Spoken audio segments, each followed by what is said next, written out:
এক গৃহবধূকে শারীরিক ও মানসিক নির্যাতনের অভিযোগ উঠল স্বামী সহ শ্বশুর শাশুড়ির বিরুদ্ধে। ঘটনা সূত্রে জানা যায়, ময়নাগুড়ি ব্লকের সাপটিবাড়ি 2 নং গ্রাম পঞ্চায়েতের মধ্য সাপটিবাড়ি এলাকার যুবক কৌশিক রায়ের সাথে গত 2 বছর আগে চাবরামালি এলাকার ডলি রায়ের সাথে ভালোবেসে বিয়ে হয়। এরপর বিয়ের কয়েকদিন যেতে না যেতেই অহেতুক কারণে ডলি রায় নামে ওই গৃহবধূকে শারীরিক ও মানসিক নির্যাতন করে স্বামী সহ শ্বশুর বাড়ির লোকজনেরা। এমনকি বাবার বাড়িতেও কোনো রকম যোগাযোগ করতে দিত না ওই গৃহবধূকে, এমনই অভিযোগ গৃহবধূর। এরই মাঝে গৃহবধূর সন্তান সম্ভবা হলেও ঠিকঠাকভাবে চিকিৎসা করানো হয়নি।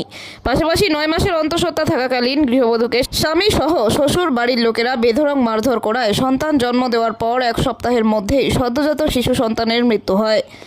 গৃহবধূর আরও অভিযোগ, গত 23শে মে শুক্রবার রাত 10টা নাগাদ ফের স্বামী ও শাশুড়ি মিলে আমাকে বেধড়ক মারধর করে এবং প্রাণে মেরে ফেলার চেষ্টা করে। এমতাবস্থায় আমি কোনো ক্রমে সেখান থেকে পালিয়ে বাঁচি এবং আজ ময়নাগুড়ি থানার দ্বারস্থ হই। আমি চাই দোষীদের শাস্তি হোক। অপরদিকে গোটা ঘটনা অস্বীকার করেছে গৃহবধূর স্বামী কৌশিক রায়। এই বিষয়ে ওই গৃহবধূ ও গৃহবধূর বাবা কি জানালেন শুনে নেওয়া যাক। বলা কি হয়েছে আপনার? বল, অসুবিধা হলে আর কথা বল, ভালো করে বল। মানে অত্যাচার আমার উপর পুরো অত্যাচার করে ওরা। কারা করে অত্যাচার? শ্বশুর শাশুড়ি স্বামী। তো কতদিন হলো বিয়ে হয়েছে? 2 বছর। 2 বছর। মানে কিভাবে অত্যাচার করে স্বামী বা পরিবারের স্বামীর পরিবারের লোক? সব সময় মানে মারধর করে, দেখতে পায় না, গালিগালাজ করে, সব সময় বাবার বাড়ির উদাহরণ দেয়। তো আর কি কোনো হুমকি টুমকি দিছে? মারার হুমকি সব সময় দেয়। মানে বরের নাম কি? কৌশিক রায়। কি করে? এমনি আর কি, কিছু করে না? হিমঘরে করে। হিমঘরে কাজ করে।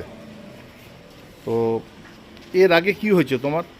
তুমি তো গর্ভবতী ছিলে, কি হয়েছে তোমার? গর্ভবতী অবস্থায় ঠিকমতো ওরা ডাক্তার দেখায় নাই, খাইতে দেয় নাই।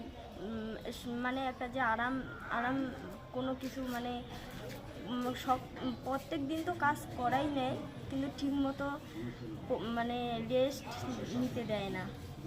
কি হয়েছে ফলে? ফলে কি হয়েছে? ফলে বাচ্চাটা মানে গর্ভাবস্থায় মারা যায়? না, মানে হওয়ার পরে 1 সপ্তাহ আচ্ছা। হসপিটালে থাকে, হসপিটালেই মারা যায়। তো আজকে থানায় কি অভিযোগ জানালেন? হ্যাঁ, কার বিরুদ্ধে? স্বামী, শাশুড়ি, শ্বশুর। হ্যাঁ, কি চাইছেন আপনি? আমি চাচ্ছি যে ওরা আমাকে যেরকম করে শাস্তি দিছে ওরা ওরকম করে শাস্তি পাক। কি নাম? ডলি রায়। নিরাশু রায়, কোথায় বাড়ি আপনার? জাবরামালি, সাপটিবাড়ি সাপ্টেবাড়ি কি কত? 1, সাপ্টেবাড়ি 1। আপনার মেয়ের বিয়ে কোথায় হয়েছে? সাপটিবাড়ি 2।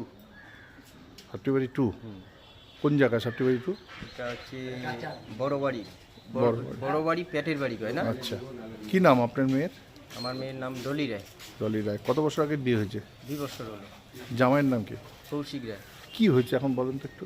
এখন 2 বছর থেকে মেয়েটাকে জ্বালা যন্ত্রণা করে, আমাদের বলে, তবুও আমরা তো একটা কেচাল চাই না, আমরা চাই ভালো করে খাক, আমরা আবার একটু সহযোগিতা করি, ভালোবাসা করে বিয়ে হলো। সামনেবার ওই দাদাটাই আমাদের মানে কাঠের দিয়ে জিনিসপত্র দিয়ে কাঠ মানে খাট পাট বানাই দিলাম যে থাক ভালো করে খাক। এদিকে আবার গর্ভবতী অবস্থায় মেয়েটাকে মানে দেখতে পায় না, বাড়িতে ফোন করতে দেয় না, ভোট দিতে আসতে দেয় না, নতুন ভোট তবু আসতে দেয় না ভোট দিতে, তবু বহুত কষ্ট করে মেয়েটা বলে। তা আমরা করতেছি যে কেচাল তো করবো না, মেয়েটা কেচাল করে কী করবো, আইনি থাক, অনেক সুযোগ দিলাম।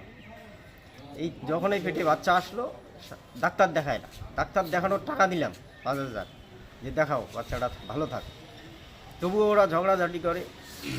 তারপরে আবার দেখতেছি যে ওকে ভালো চোখে দেখে না, আমি ডাক্তার দেখাইতে চাই, এখানেও আসতে দেয় না। তারপরে তো বাচ্চাটা সময় হয়নি, তাতে মারা গেল। কি কারণে মারা গেল? মারধর করছে সেই দিন রাত্রে, সকালবেলায় বাস। বা আপনারা কি থানায় অভিযোগ জানালেন? আজকে আজকে থানায় কি অভিযোগ জানাচ্ছেন? হ্যাঁ, আজকে অভিযোগ। কি চাচ্ছেন আপনারা? আমরা চাচ্ছি ওদের সাজা একটু হোক। যে বাচ্চাটাকে মারলো, এখন ওকে হুমকি ধুমকি দিয়ে এই গতবার শুক্রবার রাত্রে ওকে মারতে চাচ্ছিল। ও ভাইগে গেছিল ওর মাসির বাড়িতে শিলিগুড়ি। আপনার নাম? আমার নাম নিরাশু রায়।